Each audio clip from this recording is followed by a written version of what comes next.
Il dit, ô Noé, il n'est pas de ta famille car il a commis un acte infâme. Ne me demande pas ce dont tu n'as aucune connaissance. Je t'exhorte afin que tu ne sois pas du nombre des ignorants.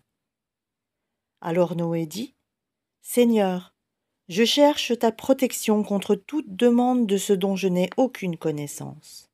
Et si tu ne me pardonnes pas et ne me fais pas miséricorde, je serai au nombre des perdants.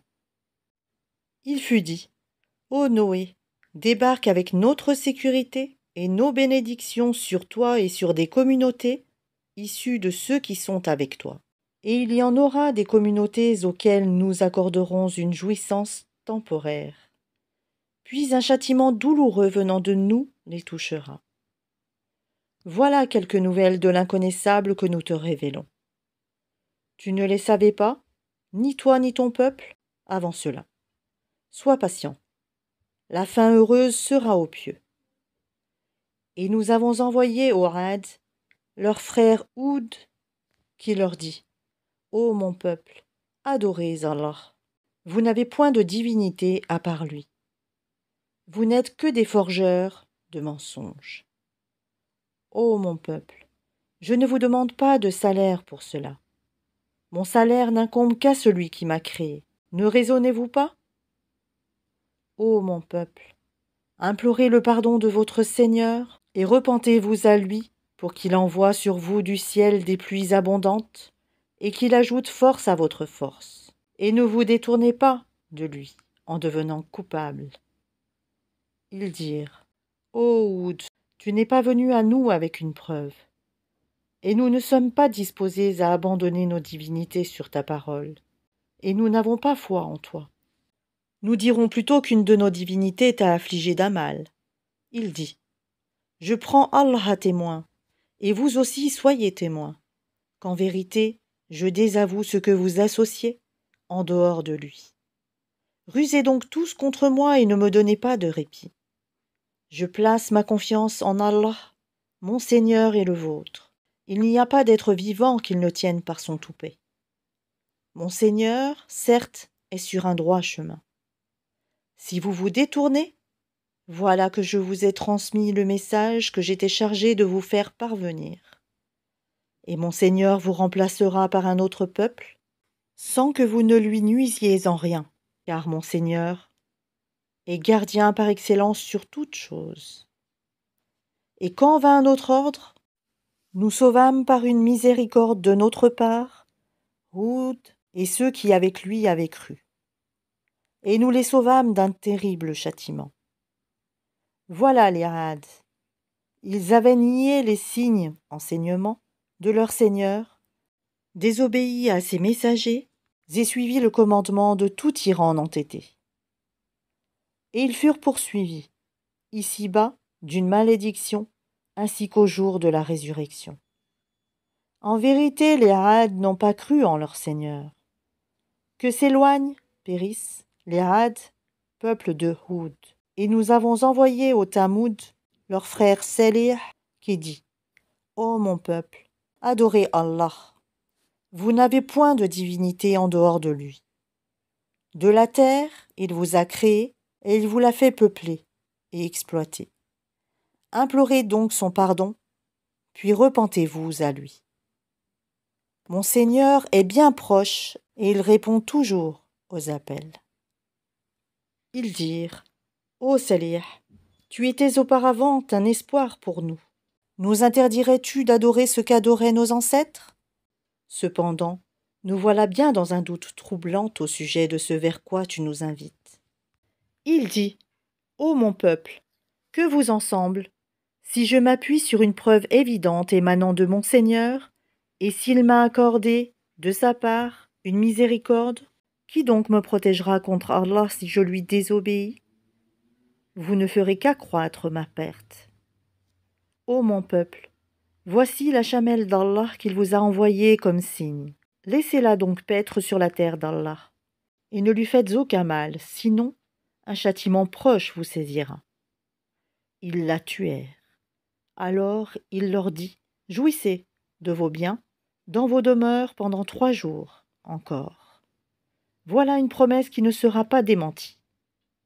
Puis, lorsque notre ordre vint, nous sauvâmes Salih et ceux qui avaient cru avec lui, par une miséricorde venant de nous, de l'ignominie de ce jour-là. En vérité, c'est ton Seigneur qui est le fort, le puissant.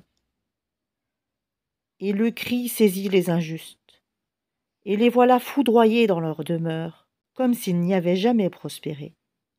En vérité, les Tamouds n'ont pas cru en leur Seigneur. Que périssent les Tamouds.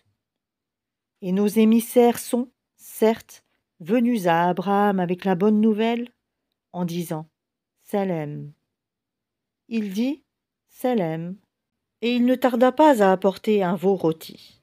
Puis, lorsqu'il vit que leurs mains ne l'approchaient pas, il fut pris de suspicion à leur égard et ressentit de la peur vis-à-vis d'eux. Ils dirent « N'aie pas peur, nous sommes envoyés au peuple de Lot. » Sa femme était debout, et elle rit alors. Nous lui annonçâmes donc la naissance d'Isaac, et après Isaac, Jacob. Elle dit « Malheur à moi, vais-je enfanter alors que je suis vieille et que mon mari, que voici, est un vieillard? C'est là vraiment une chose étrange. » Ils dirent « T'étonnes-tu de l'ordre d'Allah?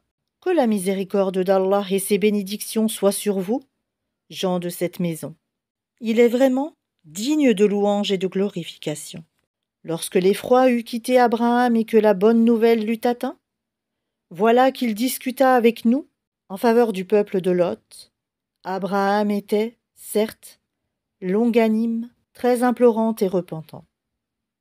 Ô Abraham, renonce à cela, car l'ordre de ton Seigneur est déjà venu, et un châtiment irrévocable va leur arriver.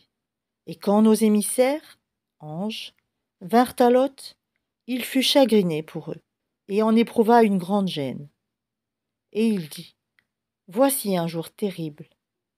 Quant à son peuple, ils vinrent à lui, accourant. Auparavant, il commettait des mauvaises actions. Il dit, ô mon peuple, voici mes filles, elles sont plus pures pour vous.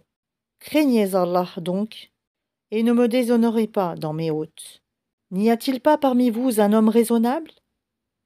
Ils dirent, tu sais très bien que nous n'avons pas de droit sur tes filles, et en vérité, tu sais bien ce que nous voulons. Il dit, ah, si j'avais de la force pour vous résister, ou bien si je trouvais un appui solide. Alors les hôtes dirent, ô Lot, nous sommes vraiment les émissaires de ton Seigneur. Ils ne pourront jamais t'atteindre.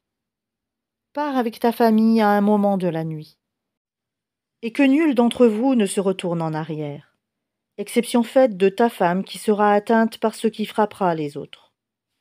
Ce qui les menace s'accomplira à l'aube. L'aube n'est-elle pas proche? Et, lorsque vint notre ordre, nous renversâmes la cité de fond en comble, et fîmes pleuvoir sur elle en masse des pierres d'argile succédant les unes aux autres, portant une marque connue de ton Seigneur. Et elles, ces pierres, ne sont pas loin des injustes. Et nous avons envoyé aux Médiennes leur frère Souhaïb, qui leur dit, ô mon peuple, adorez Allah, vous n'avez point de divinité en dehors lui, et ne diminuez pas les mesures et le poids. Je vous vois dans l'aisance, et je crains pour vous, si vous ne croyez pas, le châtiment d'un jour qui enveloppera tout. Ô mon peuple, faites équitablement pleine mesure et plein poids, ne dépréciez pas aux gens leur valeur, et ne semez pas la corruption sur terre. Ce qui demeure auprès d'Allah est meilleur pour vous si vous êtes croyants. Et je ne suis pas un gardien pour vous. Ils dirent, ô Souhaïb, est-ce que ta prière te demande de nous faire abandonner ce qu'adoraient nos ancêtres, ou de ne plus faire de nos biens ce que nous voulons? Est-ce toi l'indulgent, le droit? Il dit, ô mon peuple, voyez-vous si je me base sur une preuve évidente émanant de mon Seigneur, et s'il m'attribue de sa part une excellente donation? Je ne veux nullement faire ce que je vous interdis, je ne veux que la réforme autant que je le puis, et ma réussite ne dépend que d'Allah. En lui je place ma confiance, et c'est vers lui que je reviens repentant.